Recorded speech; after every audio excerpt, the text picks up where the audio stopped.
welcome to lesson 3. In this lesson we're going to learn about how to move around the fretboard, particularly by playing the major scale, and we'll also learn about chords and how they're structured.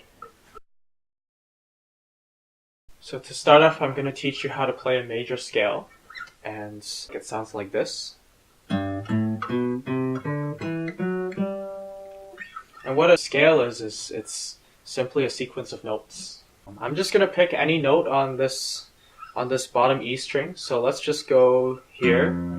I'm playing the first fret, which means that I'm playing an F, if you remember from the last lesson. So on the E string, you count up from E to F, and it goes F sharp, G, G sharp, A, and so forth.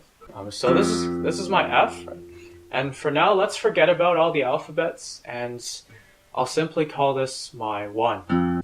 You can also call it the root. You can either call it the root or the 1 or the first note of the scale. I can play this anywhere. Let's say I start here and I can call this my 1. I can call this my 1 as well, it doesn't matter.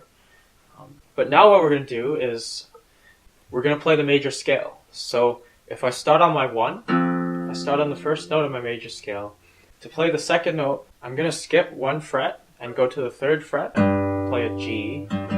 And I'm going to call this my 2, or it's the second note of my major scale. So 1, 2. I'm going to skip another fret. So I'm going from the 3rd fret to the 5th fret, and I'm going to call this my 3, or the 3rd note of my major scale. Now to play the next note, I'm not going to skip. So I'm just going to go directly to the next fret. So this is the 6th fret. I'm going to call this my 4. So far I have 1, 2, 3, 4, and then to get to 5, I skip a fret and go to the next one. This is my 5. Similarly for the 6, I'm going to skip another fret. This is my 6.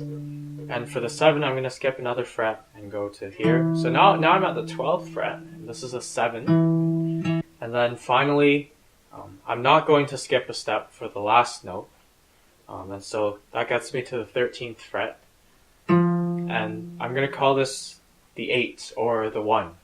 So the 8 and the 1 sound the same because in this case they're both Fs. And then of course it just goes on, so this is now my 1 and I can keep going, so 1, skip 1, go to 2, right? Skip another fret, that's 3. So this is what the major scale sounds like. 1, 2, 3, 4, 5, 6, 7, 8. So why are we using numbers? It's because I can do this for any key. So I just played essentially the F major scale because I placed my 1 on the F. So everything is relative to the 1 or the root. I can put my root anywhere on the fretboard. So let's say I put it here on the B, and then all of a sudden this is my 2, this is my 3, this is my 4, and so on. Now you might be thinking, how am I supposed to remember where I skip and where I don't skip? You just have to remember that you have to skip everywhere except for between 3 and 4 and also between 7 and 1. So I'm just going to write this on the board so it's easier to remember.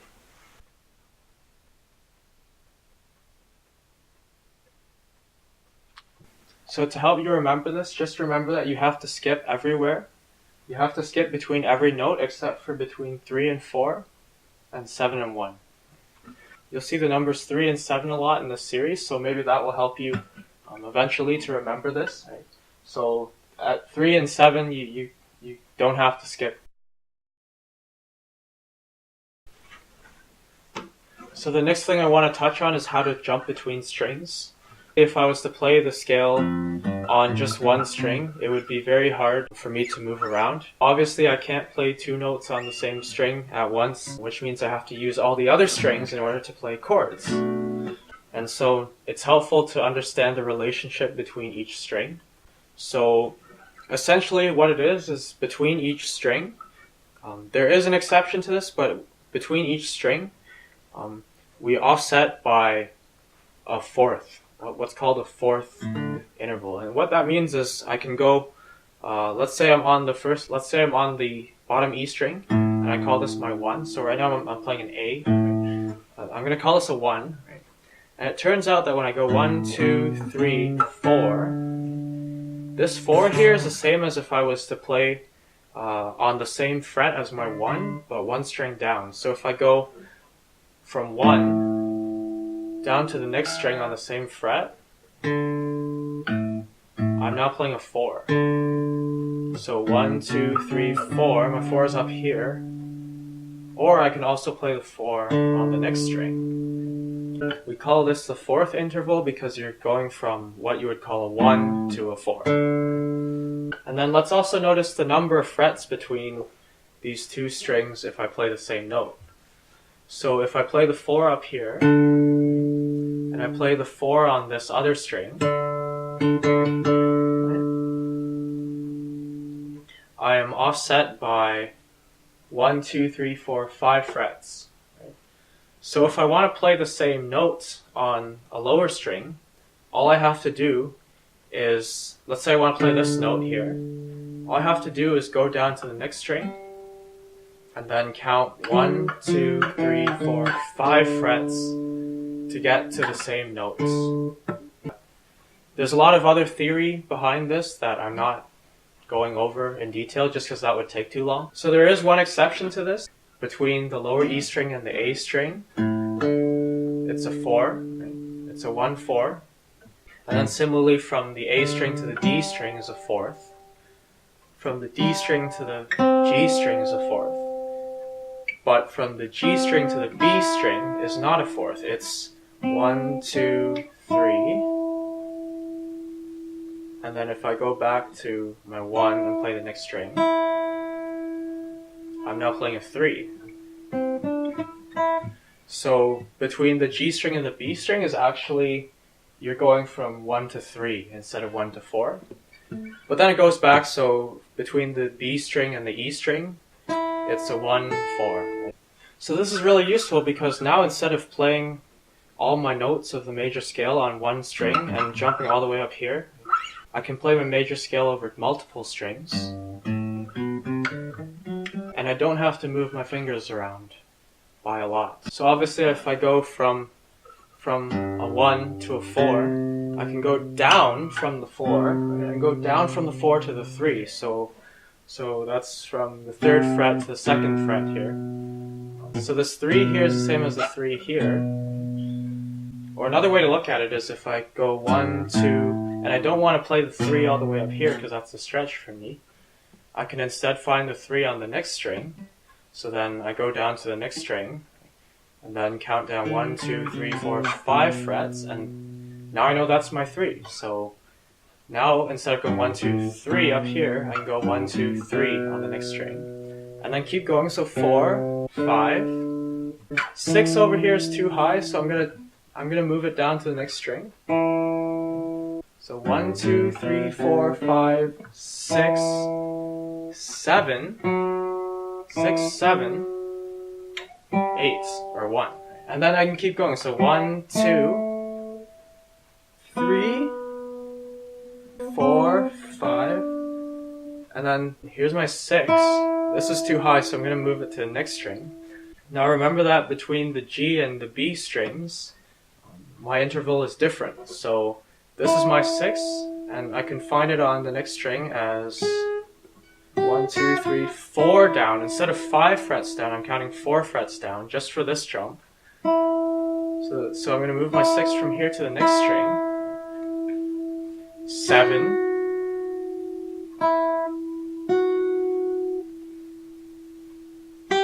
1. So 7, 1. 1, 2. So how did I get 2 here? I went 1, 2, went to the next string and counted 1, 2, 3, 4, 5 frets down. So this is a 2. Right? So there's 1, 2, 2, 3, 4. So to recap the section, all you really need to know is that the difference between each string is 5 notes or 5 frets. And with the exception of between the G string and the B string, instead of 5 frets off, it's 4 frets off. Alternatively, you could call this a 1 to 4, 1 to 4, 1 to 4, 1 to 3, and 1 to 4. So now you might be wondering, well, what about all of the notes that I skipped? These notes all have numbers too.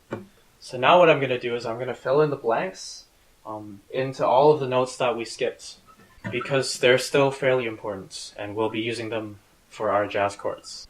So again, I'm going to call this F my 1, or my root. So I'm going to call this my root. And then obviously get to the 2, I skip 1, right? And the one that I've skipped, coincidentally, is called a flat 2.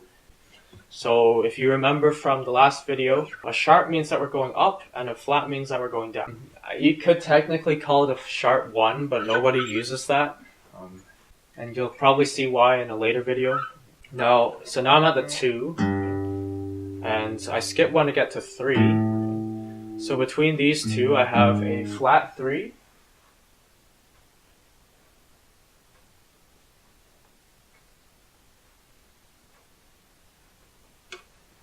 flat 3, so far I have 1, flat 2, 2, flat 3, or you could call it a sharp 2, it doesn't really matter. Flat 3, then I have the 3, 4, because there's nothing between 3 and 4, so 3, 4. And then the next one to that is, as you may have guessed, it's the flat 5, so I go from 4 to flat 5.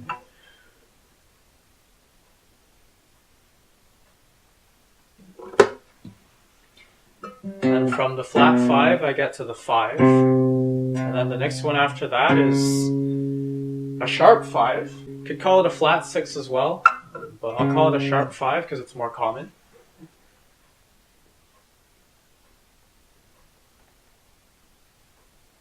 So that's a sharp 5.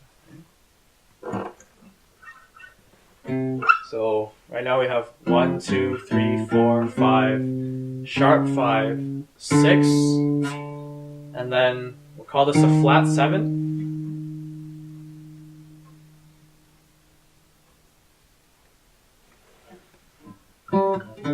Flat 7, and then 7, and then the 1. And then obviously it keeps going, so flat 2, and so on. So to recap, we have, let's call this a 1, and then it goes 1, flat 2, 2, flat 3, 3, 4, flat 5, 5, sharp 5, 6, flat 7, 7, and 1. And as I've shown earlier, you can also play them on multiple strings. So in a similar way, I can go 1. So now my 1 is on the G. You can place it anywhere. I'm just going to place it on the G. So 1, flat 2, 2, flat 3, 3, 4, sharp 5, or flat 5, 5, sharp 5, 6, flat 7, 7, and 1.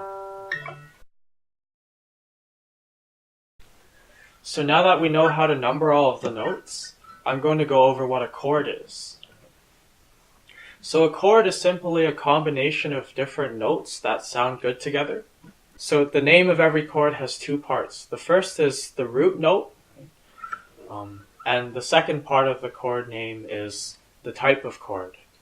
Now, the root note tells you where your 1 is. So for example, if I have an A minor, or even let's say an A major 9, you might not know what that chord looks like right now, but at least now you know that the root of that chord is an A. And so the A is what you would then call your root, or the 1. Now the second part of this chord name tells you the type of chord, and the type of chord is based on which notes out of all of these numbers you are playing. So as an example, the major chord only contains the 1, the 3, and the 5. Those are the only notes that the major chord contains. And as it turns out, you can play the same number on multiple strings at the same time. So if I play the A major bar chord, which looks like this, and I'll have it up on the screen as well, you'll see that my 1 is the A. My 1 has to be the A. So on this bottom E string here, I'm playing an A, and then it turns out that I'm playing the 5 on the second string. So remember 1, 2, 3, 4, 5. So I'm playing the 1, the 5. So on the next string, I'm playing the 8 or the 1. And then the fourth string is a 3.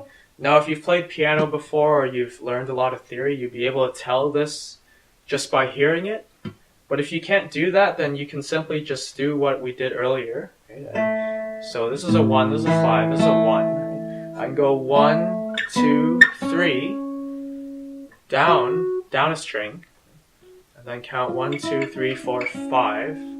5 frets down. So I know this is a 3.